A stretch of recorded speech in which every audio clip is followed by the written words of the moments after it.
여러분들 하셔야 되는 게 주기율표라고 하는 거거든요. 이 주기율표가 어떤 개념을 가지고 있는지 선생님하고 같이 보시면 돼요. 주기율표가 만들어진 역사, 그리고 이 주기율표를 통해서 우리가 뭘 분석하면 돼? 라고 하는 건데, 오늘은 분석 들어가기 전에 주기율표가 어떤 역사로 만들어진 거야? 라고 하는 110페이지에 있는 역사 말씀드릴 테니까 오늘은 119페이지까지요. 숙제 별로 없어요. 어려운 내용도 아닙니다. 이제는 119, 그래서 119까지 문제 풀어가지고 오시면 됩니다. 자, 사실은 이 주기율표에 대한 역사는 중학교 때도 살짝 했기 때문에 그렇게 거부감이 있는 내용은 아니거든요. 그래서 2단원에서 어려운 파트는 별로 없어요. 그래서 여러분들이 주기율표라고 하는 것만 어떻게 만들어진 거야? 그 아이가 뭐야? 라고 하는 개념. 근데 선생님은 이거는 중학교 2학년 애들한테도 설명을 해주거든요. 어차피 다 똑같은 거니까 해줍니다. 자, 지구상에 있는 모든 물질이요. 모든 물질은요. 더 이상 쪼갤 수 없는 가장 작은 입자 뭘로 되어 있니? 원자로 되어 있고요. 이 원자에도 뭐가 있냐면 종류가 있죠.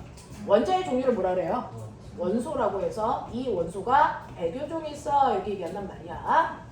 자, 그러면 원자들의 종류의 원소는 성격이 다 달라요. 그래서 수소 같은 경우에는 스스로가 잘 타. 됐어? 그래서 폭발하는 성질을 가지고 있어. 이걸 가연성을 가지고 있다 이렇게 표현합니다. 자, 근데 산소라는 아이는 자기는 안 타. 실제로 산소는 스스로 타지 않으면 다른 물질을 잘 타게 도와주는 성질을 가지고 있어서 조연성을 가지고 있다 이렇게 표현한단 말이죠. 이렇게 여러분들이 보시는 것처럼 수소라는 아이와 산소라는 아이는 성격이 전혀 반대예요. 나는 스스로 잘 타. 나는 다른 애들을 잘 타게 해줘. 라고 하는 이런 성격 차이를 다 가지고 있는 아이들이 100여 종 있단 말이야. 자, 그래서 성격은 다 다른데요. 이 중에서 비슷한 성질을 가지고 있는 아이들은 있어. 그래서 비슷한 성질을 가지고 있는 아이들이 같은 줄에 오게끔 그래서 원자들이 가지고 있는 규칙성대로 나열한 표를 우리 뭐라 그런다? 주기율표. 그래서 주기율표는 원소의 규칙성을 나타내는 거다. 원소들이 가지고 있는 규칙성을 그래서 규칙성대로 나열한 표고 그 중에서 같은 줄에 있는 아이들이 성격이 비슷한 애들이다. 그러면 주기율표 이렇게 그려지거든요. 자, 주기율표는 여러분들 보시면 알겠지만 주기율표는 가로줄과 뭐로 되어 있다? 세로줄로 되어 있어요. 주기율표는 가로줄과 세로줄로 되어 있는데 그 중에서 가로줄을 뭐라고 합니까? 우리가 주기 이렇게 표현해요. 그래서 첫 번째 가로줄에 있는 수소와 헬륨을 1주기 원소야 이렇게 표현했어요. 그리고 아까 오비탈 썼던 여러분들 리튬부터 네온까지는 2주기 원소야 라고 해서 주기라고 합니다. 그래서 이렇게 규칙성을 표현한 걸 주기율표라고 하는데 주기율표는 가로줄과 세로줄로 되어 있고요. 가로줄을 우리가 주기라고 하는데 얘는 몇 주기부터 몇 주기까지가 풀버전일까? 1주기부터 7주기까지가 풀버전이야. 근데 우리는 그 중에서 외운 4주기까지만 외운 거야. 알겠어? 그래서 1주기 원소, 2주기 원소, 3주기 원소, 4주기 원소 여기까지만 우리가 외웠지만 사실은 이 밑에 5주기, 6주기, 7주기까지 있어요. 그 중에서 수능에서는 2주기 아이들이 단골입니다. 규칙성을 정확하게 지켜주거든요. 그래서 자, 그런가 하면 주기율표에는 세로줄도 있다. 우리는 이 세로줄은 뭐라고 한다? 뭐라 그러니? 족이라고 하죠. 자, 이 족이라고 하는 아이가 있는데 세로줄인데 1쪽부터 몇 쪽까지 있어요? 몇 쪽? 18쪽까지 있어서 이 족자가 가족 족자거든요. 100여 개의 원소들을 성격이 비슷한 애들로 나눴을 때 그래서 그 성격이 비슷한 무리가 18개가 만들어진다는 얘기야. 그 중에서 성격이 비슷한 첫 번째 가족들이란 뜻으로 얘네들을 1족 원소 이렇게 표현했죠. 첫 번째 가족이에요. 그게 바로 수소와 리튬과 나트륨과 칼륨이 성격이 비슷한 애들이야. 그 다음에 두 번째 가족이 베릴륨, 마그네슘, 칼슘이라고 하는 두 번째로 성격이 비슷한 가족들, 그래서 2족 원소. 그 다음에 세 번째부터 12번째까지 성격이 비슷한 아이들은 얘네들은 중학교나 고등학교 때 배울 수 없는 아이들이라서 얘네들은 성격이 좀 별나거든요. 그래서 얘네들은 정말 이상해. 전이 원소야. 이 전이 원소는 싸그리 금속이에요. 근데 이거를 중학교, 고등학교 때는 배우지 않고 생략한 거죠. 우리는 배우지 않습니다. 그래서 우리가 그 다음에 배우는 아이는 3족이 아니고 13족 원소를 배우는데 그 아이가 붕소, 알루미늄 이런 아이들이야. 알겠어? 그래서 우리가 쓰는 주기율표는 1족, 2족, 그 다음 벙 띄어서 13족, 그 다음 14족, 15족, 16족, 17족, 18족까지에 해당되는 8개의 아이들을 배운단 말이야. 되겠죠? 그 중에서 이렇게 같은 세로줄에 해당되는 같은 족끼리는 얘네들이 가지고 있는 화학적 성질이 비슷합니다. 됐어? 그래서 여기에 있는 17족에 해당되는 플로린, 네온, 플로린, 그 다음 염소, 브로민, 아이오딘, 앞으로는 17족을 4개로 외우셔야 됩니다. 플로린, 염소, 브로민, 아이오딘이 17족에 있는 4개입니다. 됐죠? 얘네들끼리 성격이 비슷해요. 얘네들은 1족만 보면 환장해서 달라붙어 결합을 하려고 그러고 1족과 반응성이 커요. 그리고 1족 애들이 없으면 자기 2개가 결합을 해서 이원자 분자를 만드는 순간 독성을 띱니다.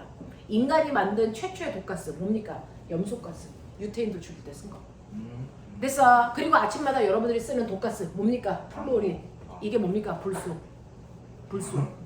그래서 이 닦을 때 불소 들어가 있는 치약 쓰시잖아요. 입에 있는 세균 죽이는 거예요.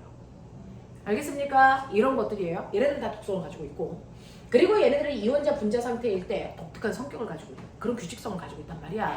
그래서 성격이 비슷한 얘네들이 이렇게 존재해요. 그래서 각각이 성격이 비슷한 애들끼리가 같은 집안이야. 되겠습니까? 같은 집안입니다. 그래서 화학적 성질이 비슷한데 그럼 도대체 얘네들은 플루오린, 염소, 브로민, 아이오딘 전혀 다른데 성격은 왜 비슷할까요? 궁금하죠? 성격이 비슷한 이유가 바로 이 가족 번호에 있어요. 이 가족 번호가 뭘까? 라고 하는 1족 원소에 해당되는 수소를 보시면요. 수소는 원자 번호가 1번이라서 양성자가 하나 있죠? 그러면 바깥쪽 껍질에 전자가 하나 있겠죠? 그래서 수소를 보면 껍질 번호가 1번 껍질에 됐어. 전자가 있는 숫자가요. 한 개 있어요. 이 뜻이에요. 자, 그래서 수소는 첫 번째 전자 껍질에 전자 하나 가지고 있어. 이게 수소야. 자, 그런가 하면 리튬 같은 경우에는 자, 양성자가 3개 있어서 첫 번째 껍질에 전자 2개밖에 안 들어가니까 두 번째 껍질에 전자를 하나 채우겠죠. 그러면 가장 바깥쪽 껍질에 있는 전자는 몇 번째 껍질에 있는 거야? 라고 하면 가장 바깥쪽 껍질이 바로 두 번째 껍질이고, 그리고 거기 전자 하나 있어. 이 뜻이야. 이래. 자, 그 다음에 그 밑에 있는 나트륨은 원자 번호가 11번이라서 양성자가 11개 있는데요. 첫 번째 껍질에 2개, 두 번째에 8개, 세 번째에 하나 있단 말이죠. 그러니까 나는 관심이 있는 게 모든 전자에 관심이 있는 게 아니고 저는 가장 바깥쪽 껍질에 관심이 있어요. 가장 바깥쪽 껍질이 세 번째 껍질입니다. 거기에 전자가 하나 있습니다. 됐어? 네. 그 다음에 내가 관심이 있는 19번에 해당되는 칼륨은요. 양성자가 19개라서 첫 번째 껍질에 2개, 8개, 8개, 그래서 네 번째 껍질에 하나 있어요. 그래서 네 번째 껍질에 전자 하나 있어. 그래서 얘네들을 보시면 1족 원소라는 아이들은 무조건 가장 바깥쪽 껍질에 전자를 하나 가지고 있어 화학적 성질이 비슷합니다. 그래서 전자들이 가지고 있는 화학적 성질은요. 원자가 가지고 있는 화학적 성질은 가장 바깥쪽 껍질에 전자가 몇 번째 껍질이 마지막이냐 이게 중요한 게 아니고 가장 바깥쪽 껍질에 전자가 몇 개 있냐 이게 원자들이 가지고 있는 화학적 성질을 결정하는 거예요. 그래서 얘는 가장 바깥쪽 껍질에 저는 전자가 하나 있어요. 그래서 얘는 가족 번호가 1족이에요. 무슨 말인지 알아? 그래서 전자가 하나 있기 때문에 얘네들은 무조건 가장 바깥쪽 껍질에 전자가 꽉 차야 완벽해. 근데 하나 있잖아. 그럼 내 기억나죠? 가장 바깥쪽 껍질에 전자를 몇 개 채워야 꽉 채우는 거니? 몇 개 채워야 꽉 채우니? 첫 번째 kop질을 뺀 나머지를 6개 채우고 꽉 채워. 근데 이게 하나밖에 없어. 그럼 너네 어떡할래? 꽉 채우기 위해서는 7개 갖다 넣을까? 아니면 하나 버릴까? 하나를 버려. 그래서 얘네들은 모두 다 전자 하나를 버려 완벽한 형태를 띄려고 합니다. 보이세요? 전자, 가장 바깥쪽 껍질에 있는 전자 하나를 버려서 완벽한 형태를 띄려고 합니다. 그러니 얘네들은 무조건 전자를 하나를 버려 일가 양이온된 이런 화학적 경향성을 가지고 있죠. 그래서 비슷한 성질을 띄어. 알겠어? 이렇게 되는 거고요. 이쪽에 있는 아이들은 누가 있냐면 베릴륨이 있고 그 다음에 마그네슘이 있고 그 다음에 칼슘이 있어요. 얘는 원자 번호가 4번이라서 양성자가 4개 있으니까 첫 번째에 2개, 두 번째에 2개 있어요. 그쵸? 얘요. 원자번호 12번이니까 첫 번째 2개, 두 번째 8개, 세 번째 2개 있단 말이에요. 얘요. 원자번호 20번이라서요. 첫 번째 껍질에 2개, 8개, 8개, 그리고 2개 있단 말이에요. 알겠어? 그래서 얘네들은 몇 번째 껍질이 중요한 게 아니고 가장 바깥쪽 껍질에 전자가 2개 있어서 가족 번호가 2예요. 그래서 2족 원소예요. 맞아. 그리고 얘네들이 완벽하려면 가장 바깥쪽 껍질을 꽉 채우면 되는데 2개밖에 없으니 6개 얻는 것보다 2개 버리는 게 빨라요. 그래서 2개의 전자를 버려 이가 양이온이 되려는 경향성을 가지고 있다. 알겠습니까? 그래서 얘네들이 같이 전자를 버리려는 경향성을 가지고 있고 그것도 2개라는 같은 경향성을 가지고 있기 때문에 성격이 비슷해지는 거야. 그래서 얘네들이 이족 원소야. 알겠어? 이런 식으로요. 그런가 하면 17족 원소에 해당되는 아이들은요. 여러분들이 보시는 것처럼 17족에 해당되는 아이들은 플로린이요. 원자 번호가 몇 번이냐면 얘는 9번이거든요. 양성자가 9개 있어 첫 번째에 2개, 두 번째 껍질에 7개 있어요. 염소 같은 경우에 원자 번호 17번이라서 양성자 17개 있으니까 첫 번째 2개, 8개, 7개 이렇게 있어요. 그래서 가장 끝에 있는 전자수가 7개라서 그래서 네, 가족 번호의 일자리 숫자가 가장 바깥쪽에 있는 전자수거든요. 그래서 17족이에요. 7개 있는 뜻이야. 됐어? 그러면 얘네들도 완벽하고 싶네? 그러면 가장 바깥쪽 껍질을 꽉 채워야 되네? 그럼 어떻게 해? 하나 얻어서 8개 넣으면 되잖아요. 버리지 말고. 그래서 얘네들은 전자를 하나를 얻어 일가 음이온 되려는 같은 경향성을 띠고 있는 아이들이에요. 알겠습니까? 이렇게 돼요. 그래서 얘네들은요. 가장 바깥쪽 껍질에 있는 개수들이 같으면 화학적 성질이 어떻습니까? 똑같이 나타나요. 그래서 가장 바깥쪽 껍질에 전자가 몇 개 있느냐가 가족 번호의 일자리 수다. 족번호다. 알겠습니까? 근데 그럼 선생님 그래서 우리가 주기율표 외울 때 1족, 2족, 13족, 14족, 15족, 16족, 17족, 18족 그래놓고 최외곽에 있는 전자수가 그래서 여기 일자리 숫자구나 1, 2, 3, 4, 5, 6, 7, 8이구나 네. 근데 거기에 원자과 전자수는 뭐예요? 이때요. 얘네들의 화학적 성질이 같은 족끼리 왜 비슷하냐라고 하면 최외곽 전자수가 같아서요. 이렇게 쓰면 이거 틀려요. 왜요? 헬륨 때문입니다. 헬륨 때문입니다. 헬륨은 원자 번호가 2번이라서요. 양성자가 2개 있으니까 가장 바깥쪽 껍질에 전자 몇 개 있어? 2개 있는 얘네들과 같은 형태야. 하지만 얘네들이랑 같은 쪽이 아니지. 얘 18쪽에 있지. 왜 그럴까요? 라고 하면 18쪽에 있는 아이들을 보면요. 거기에 지금 그려드리는 헬륨 있고요. 네온 있고요. 아르곤 있단 말이야. 얘네들은요. 원자 번호가 2번이라서 양성자 2개 있으니까 첫 번째 껍질에 전자 2개 채웠죠. 그랬더니 첫 번째 껍질이 뭐 했어요? 꽉 찼어요. 납득합니까? 근데 얘 양성자 10개 있어요. 첫 번째 껍질에 2개, 두 번째 껍질에 8개 채우잖아요. 그랬더니 두 번째 껍질이 꽉 찼어요. 얘 18번이잖아요. 첫 번째 껍질에 2개, 8개, 2개 채웠어요. 8개 채웠어요. 그랬더니 꽉 찼잖아요. 그러니까 얘네들은 완벽한 애들이라 옥텟 규칙을 만족하잖아요. 됐어. 헬륨은 가장 바깥쪽 껍질에 전자가 2개가 있는데 꽉 찼기 때문에 옥텟 규칙을 만족하는 완벽한 아이야. 근데 얘네는 전자수가 2개 있지만 꽉 채우지는 못한 아이들이죠. 옥텟 규칙을 만족하지 못한 아이야. 그래서 전자수 2개 있다는 게 중요한 거냐? 꽉 채웠냐 안 채웠냐가 더 중요한 거냐? 꽉 채웠냐 안 채웠냐가 더 중요해요. 그래서 가장 바깥쪽에 전자수가 2개인 것보다 꽉 채웠다라고 하는 의미의 아이들이 더 중요해서 꽉 채운 애들끼리 모아놓은 게 18쪽입니다. 맞아. 그러니까 헬륨은 2쪽에 속하지 않고 18쪽에 속해. 근데 애들이 근데 얘는 최외곽의 전자수가 2잖아요. 자꾸 얘기하니까 그러면 최외곽 전자수가 아니고 원자가 전자수라는 걸 만들어주는 거죠. 원자가 전자수는 뭐냐면 꽉 채우기 위해서 그래서 다른 물질과 화학 반응을 할 수 있는 다른 물질과 화학 반응할 때 쓸 수 있는 전자수가 몇 개야? 그래서 완벽해지기 위해서 다른 물질과 전자 몇 개 가지고 거래할 수 있어? 이거요. 전 하나 있으니까 1개요. 전 2개 쓸 수 있어요. 3개, 4개, 5개, 6개, 7개. 저희는 완벽하니까 안 쓸래요. 무슨 말인지 알겠어? 그래서 헬륨의 원자과 전자수 0이고요. 그 다음에 헬륨이랑 체외각 전자수가 같은 얘네들은 원자과 전자수가 2가 되는 거예요. 그래서 이렇게 같은 족끼리 화학적 성질이 비슷한 이유가 뭡니까? 라고 하면 원자과 전자수가 같아서요. 이게 이유가 되는 거야. 체외각 전자수가 아니고. 무슨 말인지 알겠어? 자, 이렇게 여러분들이 보시는 것처럼 킴을 주고 끄면 갖고 큰일 났다. 자, 여러분들이 보시는 것처럼 같은 조끼리는 화학적 성질이 같다. 그 화학적 성질이 비슷한 이유가 뭐냐? 원자과 전자수가 같아서라는 의미. 알아들으시겠어요? 이렇게 됩니다. 됐죠? 그래서 원자과 전자수가 같은 아이들끼리 같은 세로줄에 오게 해서 걔네들끼리 화학적 성질이 비슷한데 문제 있어요. 그럼 선생님 같은 세로줄에 있는 애들은 100% 화학적 성질이 비슷하네요? 99%가 그래요. 1%가 안 그럽니다. 누굴까요? 누굴까요? 1조. 같은 화학적 성질을 갖지 않은 유일한 아이가 1쪽에 있는 수소새끼야. 1쪽에 있는 수소새끼야. 맞아. 수소를 뺀 나머지는 화학적 성질이 똑같아요. 다른 족들은 똑같고요. 알겠어? 1쪽에 있는 나머지 니튬이나 나트륨이나 칼륨은 금속이에요. 얘네들이 가지고 있는 성격이 비슷해서 얘네들을 알칼리 금속원소라고 부른다. 알칼리 금속원소라고 해요. 얘네들은 물에 녹이면 발포 비타민보다 훨씬 더 빨리 녹아요.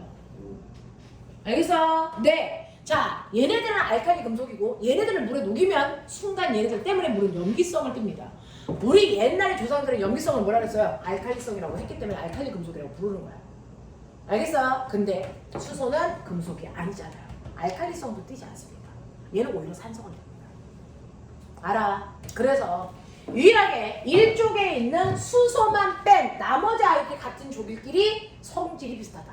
알겠습니까? 이렇게 됩니다. 그래서 수소는 같은 화학적 성질을 갖지 않는 아이들에 속해 있다. 알겠죠? 이렇게 된다라고 하는 거 기억해 두시면 되는데, 그러면 이러한 주기율표요, 이거요 완성시킨 사람 누구예요? 지금 우리가 누구와 만든 주기율표를 외우고 있어요? 모듈리. 우리가 지금 외우고 있는 이 주기율표의 형태를 완성시킨 사람은 모듈리라는 과학자가 완성시켰어요. 완성시킨 사람의 과학자 이름이 모듈리구나. 그럼 완성을 시켰다고 치고, 그럼 처음 만든 사람은 모듈리야? 라고 하면 처음 만든 사람은 모듈리가 아닙니다. 누굴까요? 주기율표를 처음으로 제안한 사람이 이름이 좀 길어. 멘델레예프. 알겠어? 멘델레예프라는 사람이요, 같은 성질을 가지고 있는 애들을 같은 세로줄에 오게끔 해서 나열을 하겠다고 했어요. 그럼 선생님, 같은 세로줄에 오는 건 납득. 같은 가로줄은 뭐야? 전자가 들어있는 전자 껍질 수가 같아야 된다. 됐어? 그래서 주기라는 건 전자 껍질 수를 얘기한다. 그래서 두 번째 줄에 있는 아이들은 전자가 두 번째 껍질까지 채워지고 있는 아이들이야. 알겠어? 세 번째 줄에 써져 있는 아이들은 전자가 채워진 전자 껍질 수가 3개야 라는 뜻이거든요. 그래서 이런 식으로요, 주기와 족으로 나눠서 그 아이들의 개념을 잡아서 채우려고 했던 사람들이 멘델레예프인데요. 문제는 옛날 사람들은요, 원자의 구조를 봤다 못 봤다. 원자 속에 양성자 있고 전자 껍질이 있어서 거기 전자 있고 있다고 봤다 못 봤다. 못 봤다. 생으로 아무것도 몰라. 지금 너네 여기 있는 원자 뭐야? 없는데 그냥 원자가 있다는 걸 가정으로 다 생각한 거지. 옛날에는 현미경 같은 걸 원자 보였을까? 세포도 안 보이는데 어떻게 원자가 보여? 그냥 여기 뭐가 있어! 이렇게 생각한 거야. 그게 원자야! 그런 얘기를 막 하고, 그리고 나서 그 안에 전자가 있고 양성자가 있고 중성자가 있다는 거 아주 나중에 그래서 알게 된 거야. 멘델레예프라고 하는 이 사람들은. 그래서 컴퍼스도 없고 그 뭐죠? 각도기도 없는 그런 시대거든요. 아주 그래서 과학이 별로 발달되지 않았던 시대란 말이야. 그럼에도 불구하고 물질은 원자로 되어 있다는 걸 알아서, 그래서 그 원자들의 성격을 규명하려고 노력해서 하는데, 원자의 성격을 결정하는 게 뭘까요? 왜 수소는 불 갖다 대면 펑 하고 터지는데 산소는 다른 물질을 잘 타게 도와줘? 저거. 뭡니까? 양성자수. 그래서 양성자수가 한 개 있으면 무조건 다 수소예요. 양성자가 하나 있으면 그 안에 중성자가 몇 개 있던 상관없이 불 갖다 대면 펑 터지는 수소란 말이야. 양성자의 개수가 몇 개 있느냐가 그 원자가 가지고 있는 화학적 성질을 결정해. 그건 지금 우리가 아닙니다. 옛날 사람. 양성자가 있는지도 몰랐고 전자가 있는지도 몰랐는데 원자의 성격을 뭐가 결정한다고 생각했을까? 질량. 원자들의 무게가 다르다는 걸 알았어. 원자들의 질량이 다르다는 걸 알아서 이 질량이 원자의 성격을 결정하는 거구나 라고 생각했단 말이야. 되겠어? 그래서 멘델레프가 살았던 이 시대도 원자들의 성격을 규명하는 건, 성격을 결정하는 건 질량이라고 해서 원자들의 질량을 조사한 거야. 그 중에서 가장 가벼운 새끼부터 주기율표의 앞에다가 쓴 거야. 그때 제일 가벼운 애가 누구야? 수소야. 그래서 수소, 헬륨, 리튬, 베릴륨, 풍소탄소, 질소탄소, 플루오린, 네온까지는 다 똑같다? 우와. 3주기. 남아, 알규, 인황, 염화까지 똑같다? 됐어? 근데 아르곤하고 칼륨의 위치가 바뀌어요. 질량 순서대로 쓰면 아르곤보다 칼륨이 가벼워. 아르곤이 더 뚱뚱해. 이렇게 써줘야 돼. 이렇게 써줘야 돼. 그러면 아르곤은 완벽한 성질을 가지고 있는 거고 금속이 아닌데 금속들이 있는 줄에 써있고, 칼륨은 됐어 완벽한 성격이 아니고 다른 애들은 비금속인데 얘 혼자 이래. 그래서 멘델리에프가요 이렇게 옛날에는 원자들의 화학적 성질을 결정하는 건 질량이라고 생각해서 질량 순서대로 나열을 해봤더니 아르곤하고 칼륨의 위치가 정반대로 바뀐단 말이야. 왜 그런지 모르겠어. 질량이 원자의 성격을 결정하는데 질량 순서를 내가 잘 재서 했는데 이 새끼가 여기 있는 게 아니고 여기 써야 되는데, 이 새끼가 일로 와야 되는데 성격은 얘가 얘네들하고 성격이 비슷하고 얘는 얘네들하고 성격이 비슷해서 줄을 바꿔야 된단 말이야. 근데 질량이 안 맞아. 그러면 질량이 원자의 화학적 성질을 결정하는 게 아니야? 라는 생각을 하게 됐죠. 되겠어? 아니구나. 질량은 아니네. 발레가 생기잖아. 그죠? 발레가 생겨. 누가 샀어? 자, 지금 장난하는 소리가 더 큰 것도 있는데. 진짜 받아. 나도 저거 하나 먹어보고 싶은데. 먹어. 바로 급정할 거야. 먹으라고. 비싼 거다. 바로 그때 분명히 안 먹었어요. 자, 보시면요. 이렇게 원자의 성격을 규명하는 게 질량인 줄 알았더니 발리가 생긴단 말이죠. 먹어봐야. 야, 똑바로. 발리가 생긴단 말이죠. 그렇다면 질량이 원자의 성격을 결정하는 게 아니라는 걸 알게 된 거지. 그럼 뭐야? 모르고 죽었어요. 뭔지 몰랐어요. 그랬다가 나중에 원자 속에 있는 입자들을 알게 되니까 그 입자 중에 화학적 성질을 결정하는 건 질량이 아니네. 이 입자들이 가지고 있는 화학적 성질을 결정하는 건 양성자의 그것도 개수야 라고 하는 걸 나중에 알게 된 거죠. 그래서 이 양성자의 개수를 그 원자에 보유한 원자 번호로 놓고 그 원자 번호 순서대로 나열했더니 얘와 얘의 위치가 정확하게 제자리에 간 거죠. 그래서 지금 주기율표는 원자 번호 순서대로 배열한 거다. 하지만 그 전에는 질량 순서대로 배열했기 때문에 맞지 않는 부분이 있었다. 알겠어요? 이렇게 된 겁니다. 그래서 지금은 이런 식으로 여러분들이 보시는 것처럼 원자 번호 순서대로 늘어났기 때문에 화학적 성질이 비슷한 애들이 같은 세로줄에 올 수 있게 됐다라고 하는 거고요. 그 다음 그러면 멘델레프는 혼자 머리가 좋았어요? 이렇게 가로와 세로의 이 모양으로 표를 작성하는 걸 혼자 생각했어? 아니야. 됐어. 실제로는요. 이렇게 전자 껍질 수가 같은 애들을 같은 됐어. 가로줄에 놓겠다는 생각. 이 생각을 사실은 전자 껍질이 아니고요. 누가 한 거냐면요. 이 생각 같은 세로줄에 놔야 돼 라고 하는 여기 봐! 옥타브설.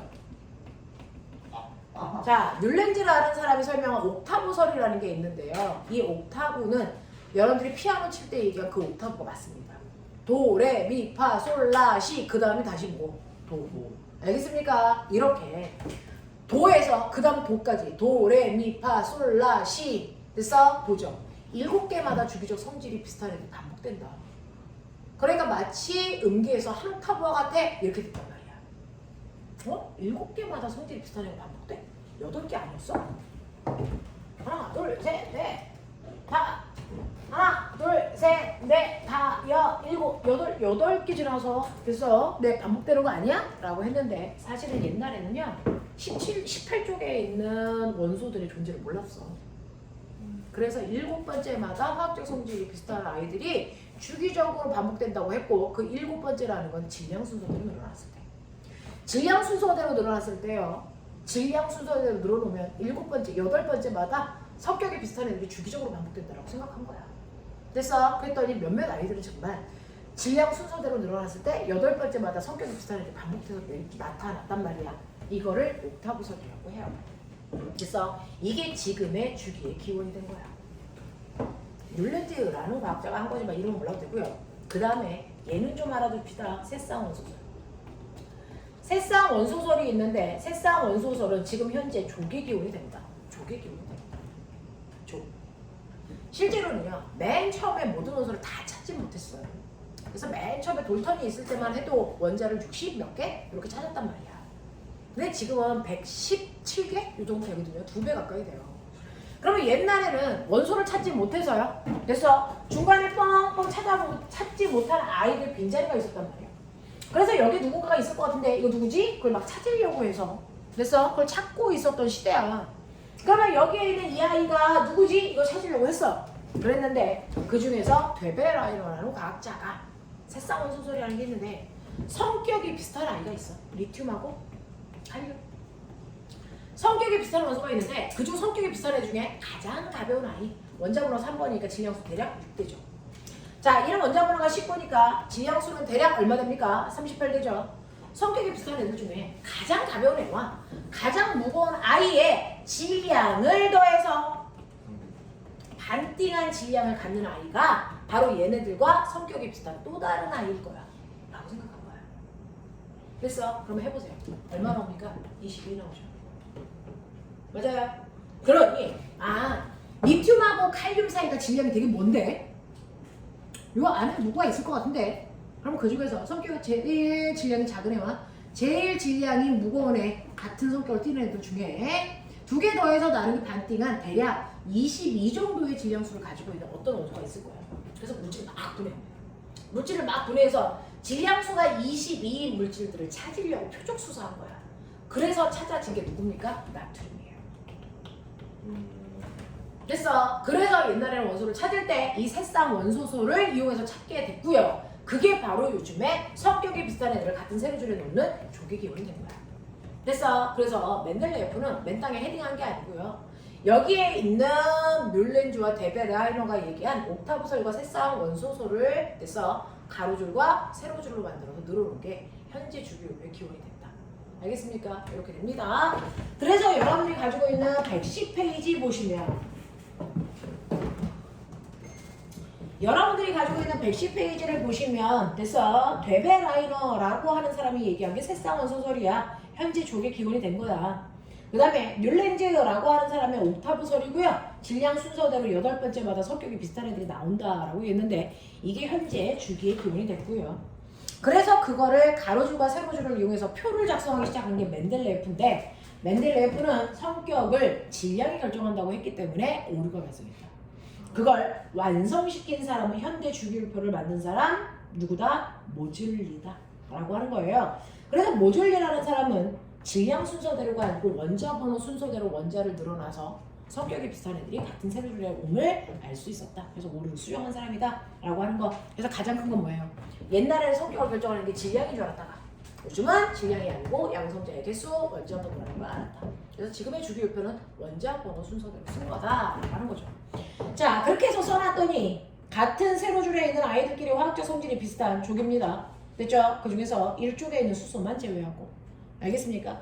그래서 이런 식으로 나열되고 얘네들의 원자에 있는 전자 껍질에 전자가 위치한 걸 밑에 그림으로 그렸어요. 이건 여러분 중학교 2학년 교과서에 똑같은 그림이 있습니다. 자, 넘어가 보시면 그래서 이렇게 되었을 때 얘네들의 원자과 전자수를 보면 그래서 원자과 전자수가 제일 작은 족이 몇 족? 원자과 전자수가 가장 작은 족 몇 족? 몇 족? 18족. 얘네가 0. 맞죠? 그렇죠? 원자과 전자수가 제일 큰 족 몇 족? 17족. 걔네가 7. 그래서 거기 보세요. 자, 여러분들 가지고 있는 112페이지의 맨 위에 보면요. 원자과 전자수에 따라서 1, 2, 3, 4, 5, 6, 7, 0 1, 2, 3, 4, 5, 6, 7, 0 보이죠? 이렇게 나타냈고요. 이때 원자과 전자수가 같은 애들끼리가 같은 족이다 라고 하는 걸 나타낸 겁니다. 자, 그러면서 여러분들이 가지고 있는 주기율표에서요. 됐죠? 이렇게 아이들이 있는데 우리의 친구 누구? 넌 친구 별로 없잖아. 이게 돌턴. 봐. 우리 친구 한 명이야. 되겠냐? 네. 우리의 친구 돌턴은요. 이러한 원소들을 또 뭐 했다? 분류했다. 지구상에 있는 모든 물질은 더 이상 쪼갤 수 없는 100여 종류의 원소로 되어 있는데 이 원소들을 분류한 사람이 돌턴입니다. 자, 멋진 친구예요. 지금은 관 속에 있어요. 자, 분류했는데 원소를 어떻게 분류했냐면 금속이라는 원소와 금속이 아닌 원소를 분류합니다. 우리가 맨날 주기율표 쓸 때 뻑큐라고 쓰는 아이 안에 들어가 있는 게 금속이잖아요. 자, 근데 금속이 뭐야? 그 또한 이름도 조건도 정한 사람이 돌턴이거든요. 어떤 애가 금속이냐면 반짝반짝 보이세요? 광택 나야 금속입니다. 스스로 광택을 내는 아이들이 금속이에요. 됐어? 그리고 두 번째, 열이나 전기를 빨리빨리 옆으로 전달해 줍니다. 그래서 열, 전기, 전도성이 뭐 해야 된다? 커야 된다. 이게 금속이다. 그 다음에 세 번째, 망치로 꽝 하고 때리면 유리 같은 애들은 깨지죠. 근데 금속은 안 깨지고 얇게 펴집니다. 됐어? 그래서 압력을 가했을 때 얇게 펴지는 성질, 전성을 가지고 있어야 금속입니다. 또 철사처럼 가늘고 무한히 길게 뽑을 수 있는 성질이 있어요. 그걸 우리가 연성이라고 합니다. 이 네 가지 성질을 가지고 있는 아이만 금속이야. 그 아이들이 너네가 외운 거 안에는 뻑큐에 있고요. 주기율표상 건 이만큼이 금속입니다. 왼쪽 아래쪽이 싸그리 금속입니다. 됐어? 주기율표상으로는 왼쪽, 됐어? 가운데 여기에 있는 아이들이 왼쪽이면서 가운데 쪽 이런 애들이 싸그리 다 금속입니다. 근데 이러한 성격 중에서 선생님 저는요 이 중에서 3개를 가지고 있는데 아깝게 하나만 안 가지고 있어요. 그래도 비금속. 이 네 가지 성질을 모두 다 가지고 있는 아이들만 금속이고요. 이 중에 하나라도 안 가지고 있는 아이들은 금속이 아니다, 비금속이라고 합니다. 그래서 금속과 비금속을 이렇게 나눠준 사람이 돌턴이란 말이야. 그랬을 때 비금속은 여러분들이 보시는 것처럼 오른쪽에 있지만 수소도 비금속이잖아요. 그래서 위쪽에 있어 이렇게 표현하는 거죠. 이게 비금속이야. 근데 그 중에서 금속은요 상온이라고 하는 지구의 평균 온도요. 됐죠? 몇 도예요? 15도에서 대략 25도예요. 맞죠? 상온에서 금속들은 싸그리 무슨 상태? 고체 상태로 존재하는데 딱 하나 1% 부족한 아이만 액체 상태로 존재하죠. 누굴까요? 수온이죠. 그래서 수온이라는 금속만 액체 상태로 존재한다. 이게요. 자, 비금속은요. 여러분들이 보시는 것처럼 오른쪽 위쪽에 있는 얘네들이 비금속인데 얘네들도 똑같이 상온에서 무슨 상태로 존재하니? 대부분 비금속은 기체 아니면 고체입니다. 근데 딱 하나 1%. 됐어. 액체 상태로 존재하는 게 딱 한 종류입니다. 누구? 브롬. 17쪽에 있는 아이들 중에 상온에서 상태가 액 뭐예요? 브로민만 액체입니다. 알겠어? 그래서 비금속에서는 브로민만 액체 상태로 존재한다. 그래서 액체라고 하는 상태가 사실은 되게 특이한 상태인데요. 금속에서는 수분만 액체로, 비금속에서는 브로민만 액체 상태로 존재한다. 알겠습니까? 이런 성격을 가지고 있고요. 그 다음에 요즘에는요, 조금 과학기술이 발달해서 금속과 비금속의 중간의 성질, 그러니까 비금속은 비금속인데 약간 금속스러워. 금속의 조건을 많이 가지고 있어. 그런 애들 우리가 뭐라 그럽니까? 금속에 준한다. 증금속. 이게 너네가 알고 있는 반도체야. 됐어. 네, 금속의 주라는 성질을 가지고 있는, 원래는 비금속인데 반도체성을 띠고 있는 아이들이 바로 여기에 있는 누굽니까? 규속. 됐어. 분속. 이런 애들이죠. 이런 애들이 반도체의 성격을 띠는 중금속이라고 합니다. 중금속. 됐어. 그래서 요즘은 중금속이라는 걸 나누는 편이다. 이 중금속을 우리의 교재에서는 금속과 비금속의 성질을 모두 가지고 있는 물질이야 라고 표현합니다. 알겠습니까? 이렇게 표현하는 중금속이라는 아이를 네가 가지고 있는 책의 113페이지 봐.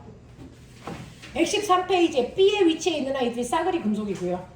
C의 위치에 있는 아이가 중금속이고요. 그 다음에 D와 A, E 됐어? 이 세 군데가 비금속입니다. 알겠어? 자, 그래서 보시면 실제로 100개 중에서 금속 상태인 아이가 훨씬 많습니다. 금속인 아이. 금속이라는 원소가 훨씬 많다. 비금속이라는 원소보다.